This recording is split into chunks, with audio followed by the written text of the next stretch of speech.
In 2012, a 19-year-old kid was delivering pizzas to pay his bills. He had no business degree, no investors, no connections, no startup capital from a wealthy family.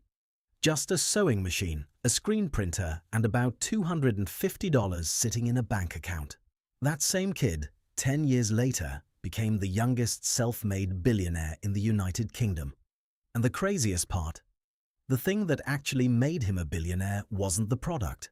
It wasn't a genius marketing strategy that some MBA professor would teach you. It was one decision, one weird, uncomfortable decision that almost nobody was making at the time. And when we get to it, you're going to understand exactly why Gymshark beat every single competitor that had more money, more experience, and more resources than they did. Let's go back to the beginning, because the beginning matters here. Ben Francis grew up in Birmingham, England. Not a wealthy background, not a kid with a trust fund waiting for him. He was studying information technology at Aston University, working part-time, delivering pizzas for Domino's, and in his spare time, the little spare time he actually had. He was obsessed with fitness. He wanted to buy gym clothing. Good gym clothing, clothing that actually fit well, performed well, and looked good. But here's the problem. Everything on the market at the time was either cheap and terrible or expensive and boring. The brands that existed weren't speaking to young people who were serious about fitness but didn't have a lot of money to spend. So Ben did what most people think about doing and never actually do. He decided to make his own. He taught himself how to code, remember he's an IT student, and he built a basic website.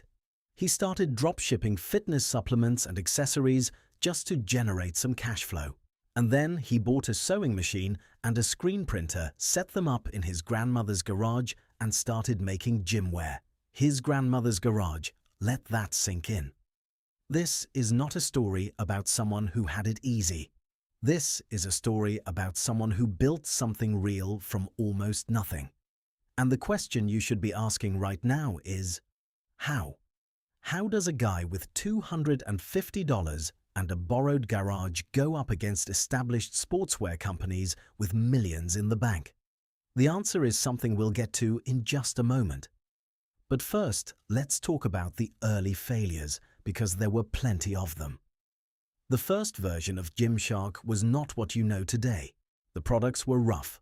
The stitching wasn't always perfect. The designs were basic. Ben would literally sew the clothing himself, fulfill the orders himself, and ship them out himself, all while still attending university classes and still delivering pizzas at night. There's a story Ben himself has told in interviews where he talks about working until 2-3 in the morning, then getting up for a 9 a.m. lecture. His friends were going out. His friends were doing what 19 and 20-year-olds do. And he was sitting in a garage sewing gym shorts. Now here's what most people don't understand about that phase. He wasn't just grinding blindly. He was watching. He was studying. He was spending hours on YouTube watching fitness content. And something clicked for him that the rest of the sportswear industry completely missed. There was a new type of celebrity being born online. And they didn't have agents. They didn't have publicists. They didn't have millions of dollars in endorsement deals. They were just regular people. Fitness enthusiasts, gym lovers, bodybuilders, guys in their bedrooms making videos who had somehow built audiences of hundreds of thousands of loyal, engaged followers. People who trusted them, people who bought what they recommended. This is where everything changed. In 2013, Gymshark did something that no one in the fitness apparel industry was doing at scale. They reached out to fitness influencers on YouTube and offered them free product in exchange for wearing it and talking about it. Now I know what you're thinking. That doesn't sound that revolutionary. Influencer marketing is everywhere now. Every brand does it. But in 2013, the concept of a fitness influencer barely had a name. These were just people making videos. Most brands looked at them and saw nobody. Just some random guy with a camera talking about protein shakes. Ben Francis looked at them and saw the future of advertising. He sent free product to people like Lex Griffin, Nikki Black-Ketter, and other fitness YouTubers who had dedicated, passionate audiences. He didn't demand anything specific. He didn't script their content. He just gave them great product and let them be authentic about it. And then something happened that no traditional marketing budget could have manufactured. Their followers actually listened. When a fitness influencer you've been watching for 2 years, someone you feel like you know, someone you trust, someone who's never tried to sell you something fake, pulls on a pair of shorts and says, "Honestly, these are the best I've ever worn." The effect is completely different from a TV commercial. It's word of mouth at scale, and it cost Gymshark almost nothing to start. By the end of 2013, Gymshark had done somewhere around $250,000 in revenue. That's not a typo. From a garage, from a broke pizza delivery guy, in less than 12 months. But here's the thing. Even that wasn't the big moment. The big moment was still coming. In 2013, Gymshark set up a booth at Body Power, which is one of the biggest fitness expos in the UK. They didn't have a massive booth. They didn't have a celebrity athlete signing autographs. What they had was a table, some product, and the influencers they'd been sending free gear to for the past several months. When those influencers showed up to the Gymshark booth, their followers, people who had been watching these creators online and felt a real connection to them, lined up. Not just a small line. People were queuing down the hallway. People were waiting for hours just to meet these YouTubers and get their hands on the product those YouTubers wore. It was chaos. Good chaos. In one weekend, Gymshark sold out of almost everything they had. Ben Francis later described it as the moment he knew this was real, that this wasn't a side project anymore, that he was actually building something. He dropped out of university, he quit delivering pizzas, and he went all in on Gymshark. Now let's talk about why this model worked so well, because it wasn't just luck. There's a real psychology underneath it. Here's something that marketers and business schools understand, but a lot of regular people don't. There's a difference between attention and trust. Traditional advertising can buy attention. You pay for a billboard, people see it. You pay for a TV spot, people watch it. But attention doesn't automatically become trust. And without trust, people don't buy. Not really. Not the way Ben needed them to buy. What influencers had, what those early fitness YouTubers had, was something money couldn't directly purchase. They had parasocial relationships with their audiences.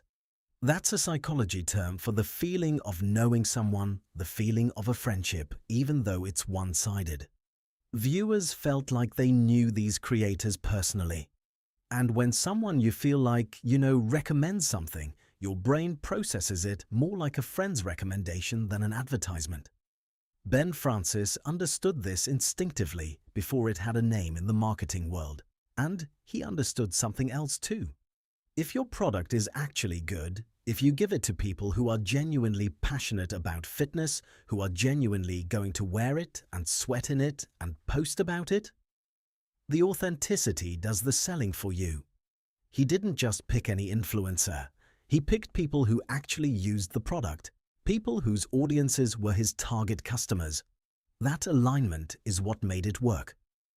By 2016, Gymshark had crossed $10 million in revenue. By 2020, General Atlantic, a major global investment firm, bought a stake in the company, valuing Gymshark at over $1.3 billion. Ben Francis, who was 28 years old at the time, became a billionaire.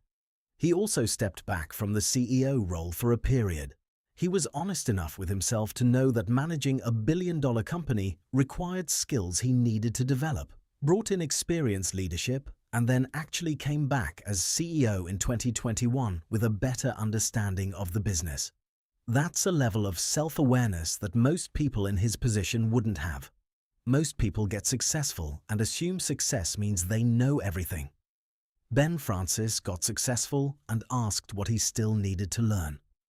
Today, Gymshark operates in over 180 countries. They have millions of customers. They've built one of the most recognizable fitness brands in the world.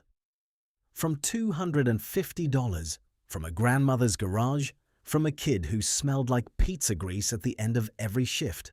So what's the actual lesson here? It's not start a clothing brand. It's not find influencers. Those are tactics, not principles. The principle is this. Ben Francis didn't try to compete with Nike and Adidas on their terms. He didn't try to outspend them. He didn't try to hire better ad agencies. He found a completely different playing field, one where being small and scrappy was actually an advantage. And he dominated that field before anyone else realized it existed. He saw something that people with more experience and more money couldn't see. Because sometimes experience makes you blind to new possibilities. Sometimes having a lot of money means you have too much to lose to take a real risk. A broke kid delivering pizzas had nothing to lose, and that made him dangerous. The most powerful thing you can do when you're starting from nothing, in any field, any industry, any goal, is to stop trying to win the game that already exists. Find the game that's about to exist. And get there first. If you found this one useful, there are a lot more stories like this one on the channel. Stories about people who built something real from nothing by thinking differently. They're worth your time. Total estimated runtime: 8 minutes at natural conversational pace.